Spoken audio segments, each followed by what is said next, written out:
Okay, good morning students. This was the last topic that we have done in your fourth unit and that was subsystem of HRD. ये मैं already Moodle पे load कर चुका हूँ, right? All these points have been explained and loaded on lastly on the Moodle platform on YouTube. Now today we shall start with the HRD strategies. So human resource development is the framework for helping employee develop their personal and organizational skill, knowledge and abilities.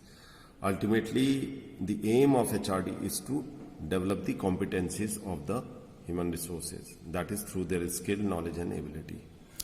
Right? In short, we can say KSAs, knowledge, skill and ability. So ultimate aim is to make them effective for the organization. And in order to do so, we need to enhance their skill, knowledge and ability. And that is done by HRD. A set of systematic and planned activities designed by an organization or HR department to provide its members with the necessary skill to meet current and future job demands. So what is this strategy? It is a systematic and planned activity, which is a part of HRD or on part of the organization or HRD, which is provided to the members or the employees with the necessary skill to meet current and future job demand. Ultimately, our aim of HRD is to make them effective not only in their current job context but also in their future job context also, right? So HRD strategies are a plan that define how the human resources would be utilized through the use of an integrated array of training, organization development, career development efforts to achieve individual and organization. So HRD strategy ultimately is what it is doing. It is giving them training in order to develop them and also giving opportunities for career development. Because if the skill, knowledge, ability of the persons are enhancing, अगर उसमें बढ़ोतरी हो रही है तो हम definitely कह सकते हैं कि वो अपने करियर में भी डेवलप होगा. तो ना केवल ऑर्गेनाइजेशन की इफेक्टिवनेस बढ़ी है, क्योंकि एम्प्लॉय की इफेक्टिवनेस है, बल्कि ऑर्गेनाइजेशन के साथ साथ एम्प्लॉय की भी इफेक्टिवनेस बढ़ी है, इसलिए उसका करियर भी डेवलप हो रहा है. It is as simple as that. दोनों का बेनिफिट होता है इसमें. देन मेजर HRD स्ट्रेटजी सबसे पहले है communication strategy. In today's scenario, changing scenario, it is essential to educate and train employees about the change. So communication strategy क्या बोलता है कि लोगों में पहले अवेयरनेस फैलाओ. किस चीज की?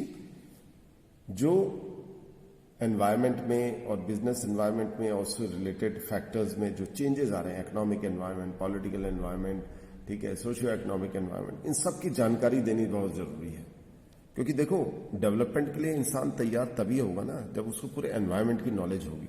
सो कम्युनिकेशन स्ट्रेटजी कहता है कि लोगों को एजुकेट एंड ट्रेन करना है about the changes that are taking place in the business environment and the whole gamut of the things, so that he properly understand his role also.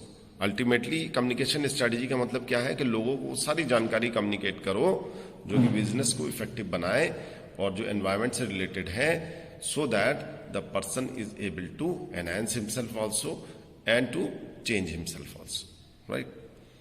Accountability and ownership strategy ये कहता है employees accountability and ownership leads to higher productivity and customer acceleration. ये तय बात है कि जब employee accountable होगा, ओनरशिप लेगा. ओनरशिप यानी कि he takes responsibilities for the work done by him, तो definitely it will lead to higher productivity and customer acceleration, यानी कि कस्टमर्स में या क्लाइंट्स में बढ़ोतरी होगी.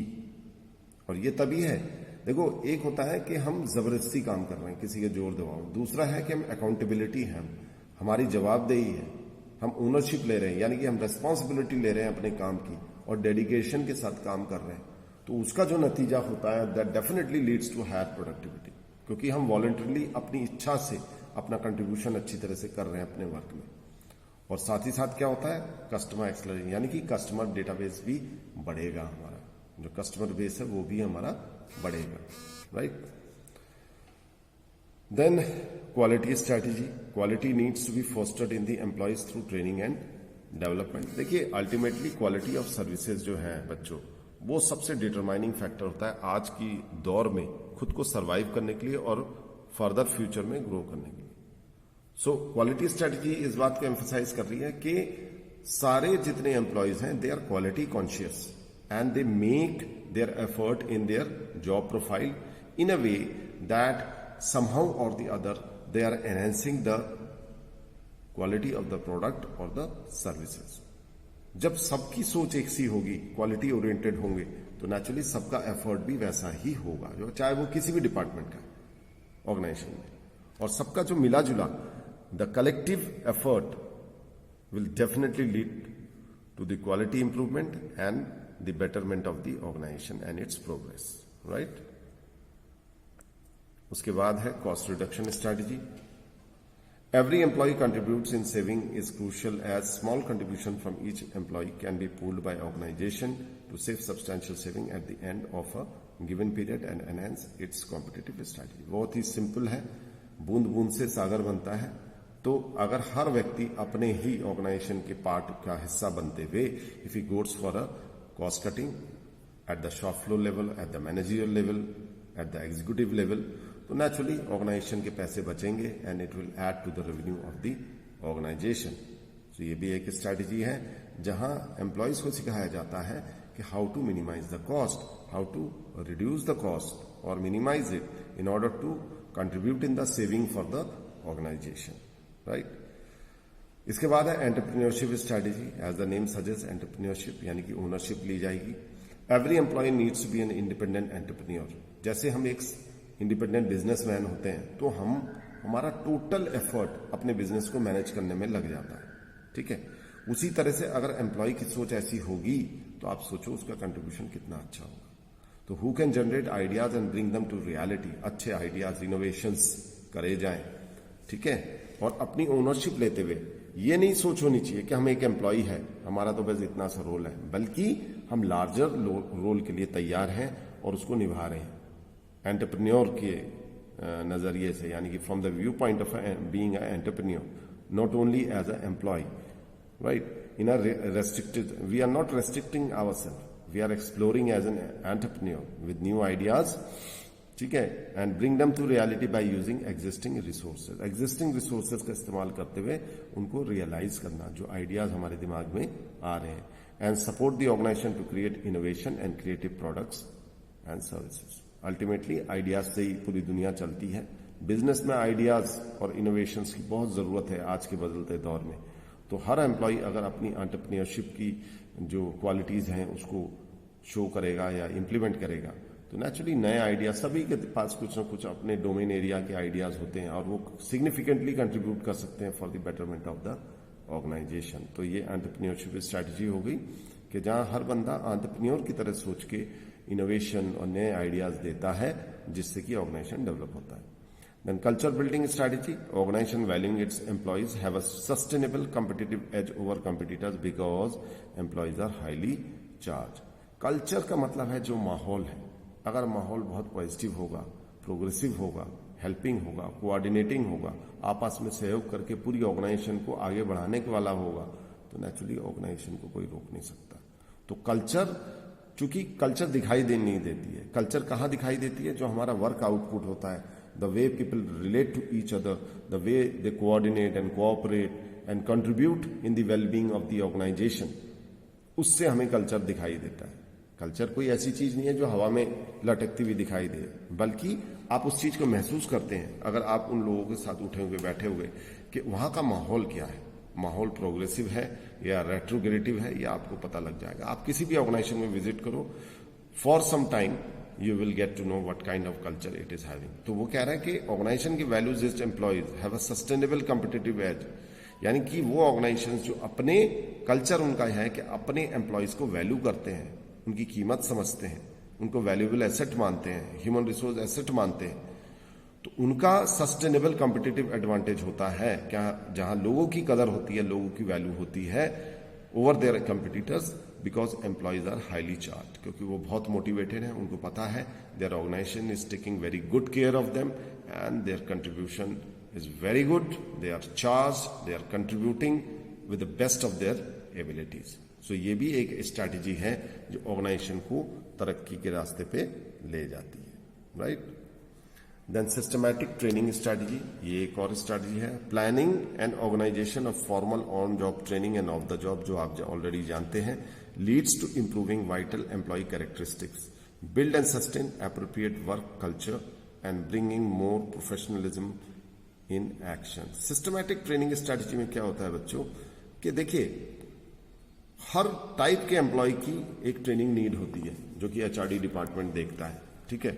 अब जैसे for example shop floor level के वर्कर्स हैं तो उनकी ट्रेनिंग नीड अलग है, मार्केटिंग एग्जीक्यूटिव्स हैं उनकी ट्रेनिंग नीड अलग है, फाइनेंस डिपार्टमेंट है उसकी अपनी ट्रेनिंग नीड्स होगी, टैली सीख रहा है कोई, दूसरे एडवांस पैकेजेस सीखने की जरूरत है, ठीक है। उसी तरह एचआर में लोगों की ट्रेनिंग अलग तरह की होगी, ठीक है। प्रोडक्शन डिपार्टमेंट में अलग तरह की ट्रेनिंग होगी। तो सिस्टमैटिक ट्रेनिंग का मतलब है जरूरत के हिसाब से जो अलग अलग डिपार्टमेंट्स हैं उनकी जरूरत के मद्देनजर they are giving appropriate training in order to enhance their skill, ability and knowledge, right.